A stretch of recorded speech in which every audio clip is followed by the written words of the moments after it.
வணக்கம் நண்பா. TNSTC recruitment செய்திகள். போக்குவரத்து தொழிலாளர்கள் ஆர்ப்பாட்டம்.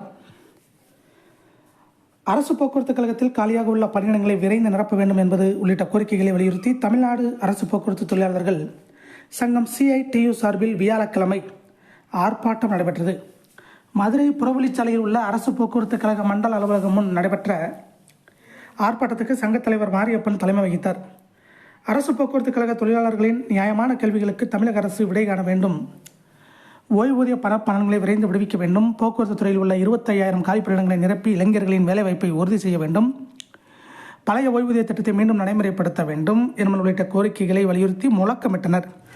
திண்டுக்கல் ஓய்வு பெற்றோர் நல அமைப்பு நிர்வாகி R. பால்ராஜ், விருதுநகர் நிர்வாகி R. போஸ், தமிழ்நாடு அரசு போக்குவரத்து கழக CITU ஓய்வு பெற்ற தொழிலாளர்களின் நலச்சங்க பொதுச் செயலர் R. வாசு தேவன், CITU அரசு போக்குவரத்து தொழிலாளர்கள் சங்க மாநில சம்மேளன பொதுச் செயலாளர் K. ஆறுமுகநயினார், மதுரை மண்டல தலைவர் D. மாரியப்பன் உள்ளிட்டோர் கோரிக்கைகள் குறித்து பேசினர்.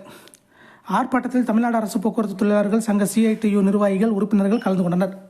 இதை போன்ற அரசு போக்குவரத்து கழக அப்டேட்டுகளை தெரிந்து கொள்ள நம்ம சேனல் சப்ஸ்கிரைப் பண்ணுங்கள், ஷேர் பண்ணுங்கள், லைக் பண்ணுங்கள். நன்றி, வணக்கம்.